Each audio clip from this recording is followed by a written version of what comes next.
आज मैं IBSA 2025 का पेपर अभी देकर के आ रहा हूँ और इस वीडियो में हम बात करेंगे कि जो IBSA का पेपर है वो उसका क्या लेवल है, ठीक है, और मैंने कितना क्वेश्चन अटेम्प्ट किया, ठीक है, और आपको अभी क्या चीज़ें पढ़ के जानी चाहिए ताकि जो कल का शिफ्ट है, मतलब अभी आप 29 सितंबर को भी पेपर है सबका, तो उसमें आपको क्या क्या चीज़ें रिवाइज करके जानी चाहिए, ठीक है।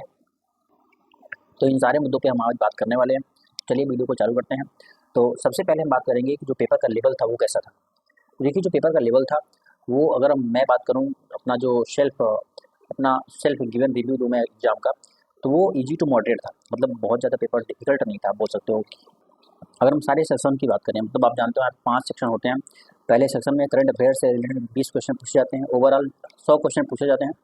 दूसरे सेक्शन में अगर आप देखोगे तो जैसे मैथ हो गया, तीसरे में रीजनिंग, चौथे में इंग्लिश, और पाँचवें सेक्शन में आप देखते हो कि वहाँ पे जो स्टैटिक जीके, आप बोल सकते हो हिस्ट्री, ज्योग्राफी, पॉलिटी, इकोनॉमी का मिक्स क्वेश्चन होता है।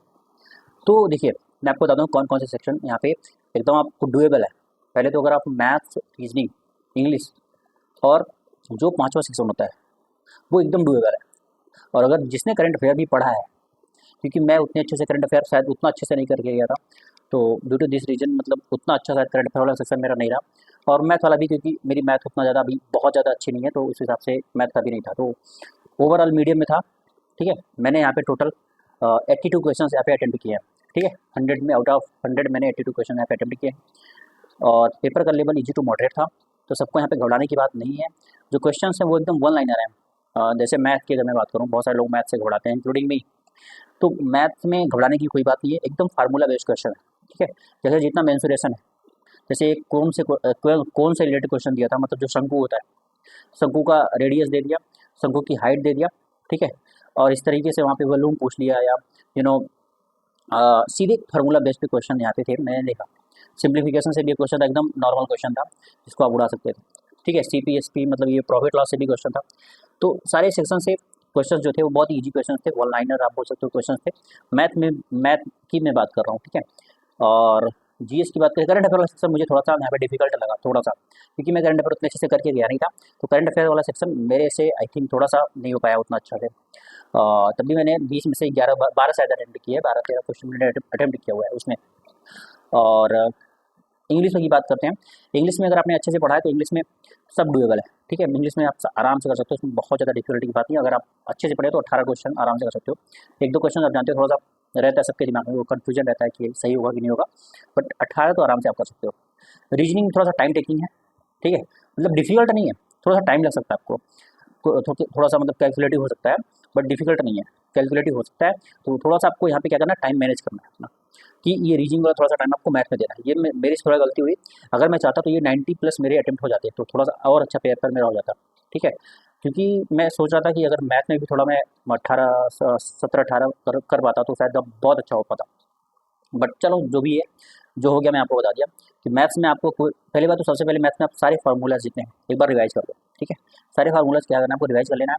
चाहे मेंसुरेशन हो गया, त्रिकोणमिति से क्वेश्चन नहीं दिखे थे, देखो ट्रिग्नोमेट्रिक भी शायद वो एडवांस लेवल हो जाता है, तो उससे क्वेश्चन नहीं थे। प्रॉफिट लॉस वगैरह अच्छे से आप सारे फार्मूला जो है वो रिवाइज कर लो। हिस्ट्री ज्योग्राफी में सारे मैं देखूँ अगर आपसे, तो स्टैटिक वाले ही क्वेश्चन थे। जैसे मैं आपको कुछ क्वेश्चन बताता हूँ। जैसे एक क्वेश्चन, गांधी जी का जो खेड़ा आंदोलन था वो किस सन में उन्होंने चलाया था, ये क्वेश्चन था। उसके बाद अगर मैं बात करूँ तो एक सतरिया सतरिया जो डांस है वो किस राज्य का डांस है, ये क्वेश्चन पूछा गया था। और इस तरीके से क्वेश्चन, ठीक है। इंग्लिश में बात करूँ, एक क्वेश्चन था जो कम बोलता है उसको जैसे इंग्लिश में रेटिसेंट बोलते हैं, ये क्वेश्चन भी था। इस तरीके से क्वेश्चन थे, बहुत डिफिकल्ट नहीं थे, प्रीवियस ईयर बेस्ड क्वेश्चन थे। अगर आपने प्रीवियस ईयर अच्छे से किया हुआ है तो बहुत आराम से आप यहाँ पे कर लोगे। और तो इसके हिसाब से कट ऑफ भी ज़्यादा जानी चाहिए मेरे हिसाब से। हम अभी बात करेंगे कि हमको क्या पढ़ के जाना चाहिए। देखिए, अभी आप मेरे हिसाब से अगर आपने सब कुछ कर रखा है, तो जो करंट अफेयर का सेक्शन है, करंट अफेयर के सेक्शन को अच्छे से कर लो। मतलब कोई वीडियो ले लो, मैराथन ले लो 2025 की। मैं आपको करंट अफेयर के बारे में बताता हूँ। करंट अफेयर जो है वो 2025 सितंबर में एग्जाम हो रहा है, और सितंबर करंट अफेयर पूछा है। आपको विश्वास नहीं होगा, कोई था कि किसी देश ने आई थिंक PM मोदी को कुछ ऑनर दिया है, कुछ करके ऐसे क्वेश्चन था।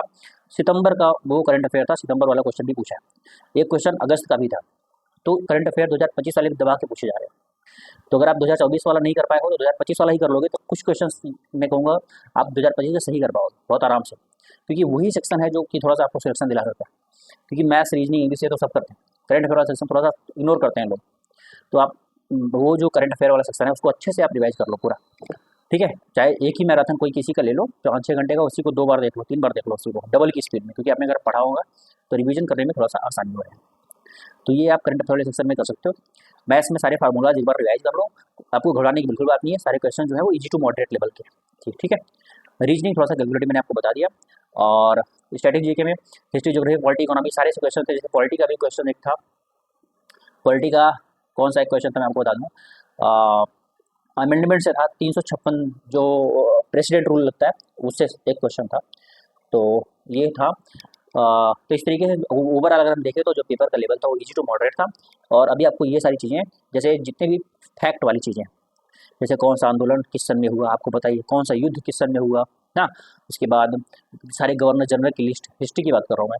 ज्योग्राफी में नदी नदी झरना, जैसे हाँ ज्योग्राफी में क्वेश्चन था पर्वत से, वो क्रम में लगाने को दिया था कि ऊपर से नीचे आने पे, जैसे सबसे पहले हिमाद्री दिया था, हिमाद्री ऑप्शन में था, मतलब हिमाद्री था, उसको क्रम लगाना था, हिमाद्री, जास्कर लद्दाख, हिमाद्री और काराकोरम, ये 4 पर्वत थे और इनको नॉर्थ टू साउथ यहाँ पे क्रम से लगाना था।